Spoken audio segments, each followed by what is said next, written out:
10 things you should never say to an INFJ. Welcome to Smitholux Hub. Today, we're exploring the captivating world of INFJs, also known as the counselors or the advocates. They're introverted, intuitive, feeling, and judging personalities.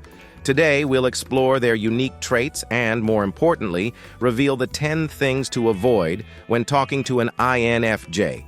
INFJs value deep connections and are incredibly intuitive. They're idealists, always striving to make the world a better place. Let's delve into their sensitivities and remember, it's about fostering a respectful and harmonious communication environment.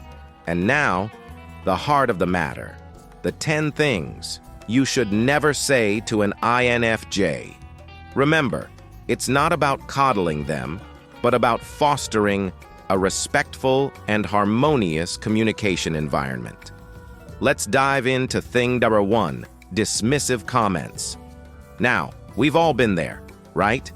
You're pouring your heart out, sharing your deepest thoughts and feelings, and suddenly you hear it. You're overthinking it or you're too sensitive.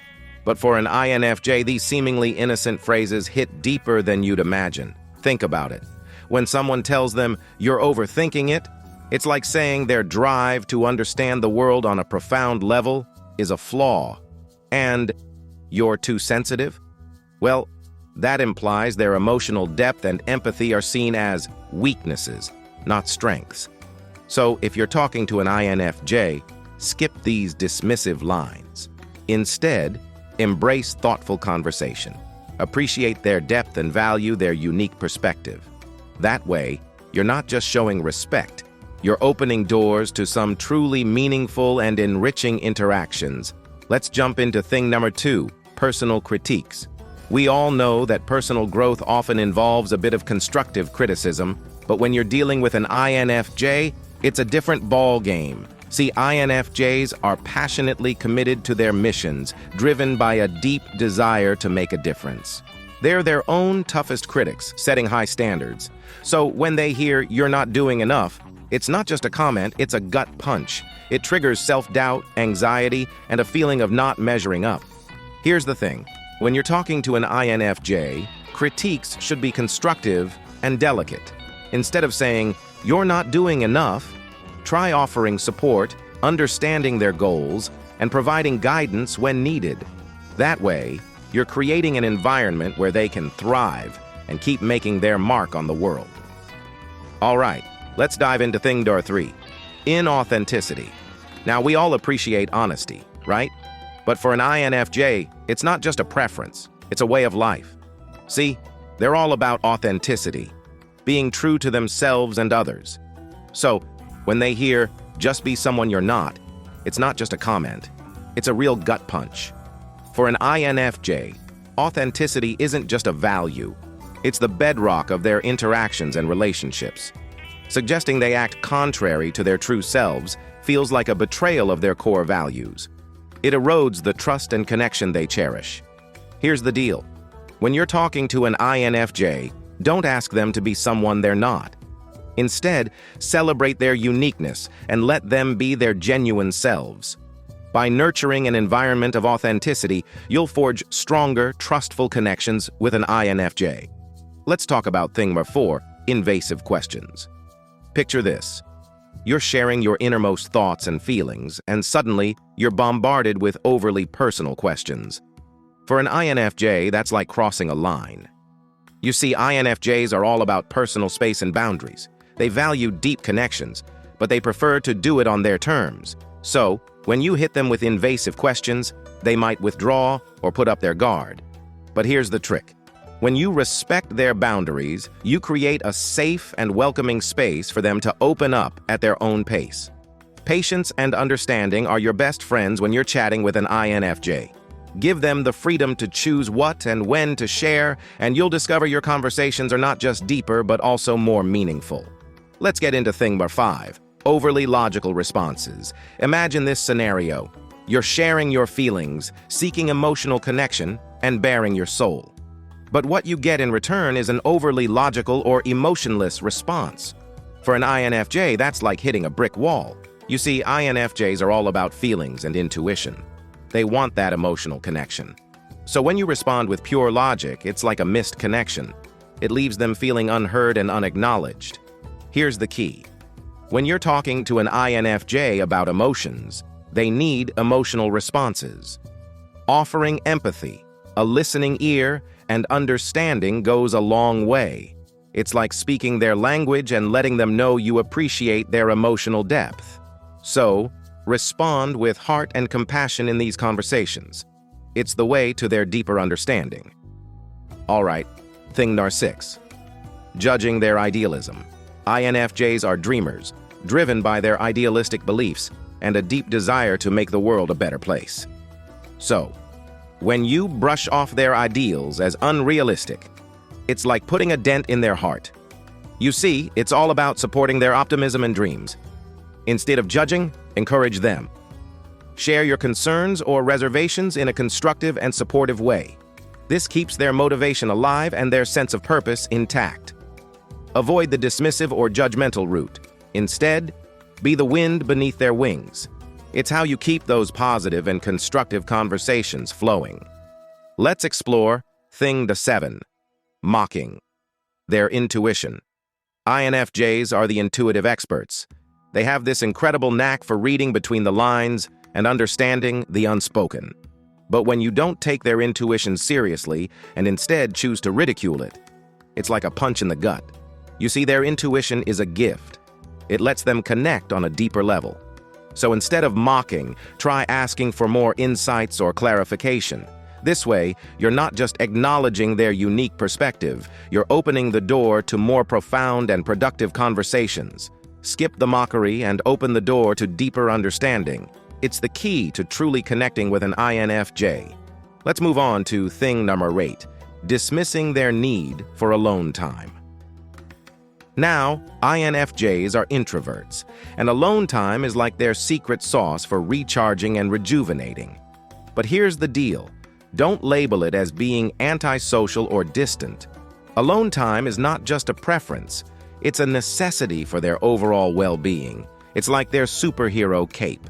It ensures they bring their best selves to the conversation. So instead of dismissing it, respect their space. Understand that alone time is their way of maintaining balance and being the best versions of themselves. Skip the judgment and let them recharge. It's how you keep those conversations with an INFJ in the best zone. A deep dive into thing number 9, minimizing their empathy. Now, INFJs are empathetic to the core. It's woven into their very being. It's not just a trait, it's a way of life. They invest their heart and soul into understanding and supporting others' emotions. But here's the deal. Minimizing their empathy is like dismissing their deep commitment to emotional well-being and genuine connections. When you're talking to an INFJ, recognize and appreciate their extraordinary empathy. Don't undermine it. Express gratitude for their understanding and compassion. That way, you're not just validating their emotional depth, you're also encouraging them to keep forging those deep, meaningful connections. Let's tackle thing number 10, challenging their values. Now, INFJs treasure their values. They're not just opinions, but the guiding stars that shape their actions and beliefs. Challenge these values without sensitivity, and it's like disregarding what's dear to them. It can spark defensiveness and even emotional turmoil. So, when you're talking to an INFJ, go about discussions on values with respect and an open mind. Instead of challenging, engage in a thoughtful dialogue where both sides can share their perspectives. This way, you're not just honoring their values, but you're creating room for constructive conversations that lead to mutual understanding and growth. Let's talk about effective communication with INFJs. Now that we've explored the 10 things to avoid when communicating with INFJs, let's wrap it up with some practical tips for effective communication with these remarkable individuals. Remember, it's all about empathy and understanding.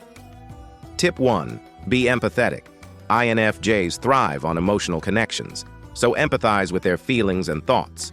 Show that you understand and care about their perspective. Tip 2. Listen actively. Pay attention to what they say and how they say it. Listening actively shows that you value their thoughts and feelings. Tip 3. Respect alone time. Understand and respect their need for solitude. Give them the space they require to recharge and reflect. Tip 4. Acknowledge their values. When discussing matters of importance, acknowledge their values and approach disagreements with respect and an open mind. Tip 5. Encourage thoughtful dialogue. Engage in thoughtful dialogues rather than confrontations. This creates space for mutual understanding and growth. By following these tips, you can build stronger, more meaningful connections with INFJs. Remember, it's not just about what you say, but how you say it that truly matters in effective communication. Now, in conclusion, understanding and respecting the sensitivities of INFJs can lead to more meaningful and productive interactions. Let's be mindful of our words and actions, not just with INFJs, but with everyone in our lives. Remember, we are all unique individuals with our quirks and sensitivities, much like the INFJs we've explored today. This journey with INFJs has shown us that empathy, understanding, and kindness are universal keys to forging deeper and more fulfilling connections. So as we go about our lives, let's keep these lessons in mind. Be mindful of our words and actions, and let's strive to create a world where empathy and respect are at the heart of our interactions. By doing so, we enrich our own lives and those of everyone around us. Before we wrap up, we have a special request for you. If you found this information helpful and insightful, please consider subscribing to our channel. By doing so, you'll stay updated on the latest content that's designed to enrich your understanding of the world and the people in it. Sharing is caring. If you think this video could benefit someone you know, don't hesitate to share it with your friends, family, or colleagues. The more people who engage with this valuable information, the more we can foster understanding and empathy in our communities. We love to hear your thoughts and experiences. So please leave a comment below, share your own insights or your experiences in communicating with INFJs. Let's engage in a thoughtful conversation together. Your support, through subscriptions, shares, and comments, fuels our commitment to creating content that matters. Thank you for being a part of the Smitholux Hub community. Together, we're making the world a more empathetic and understanding place. Thank you for your time and attention. Our hope is that your interactions with the world, whether with INFJs or anyone else, are more fulfilling and compassionate. Until next time, take care and stay curious.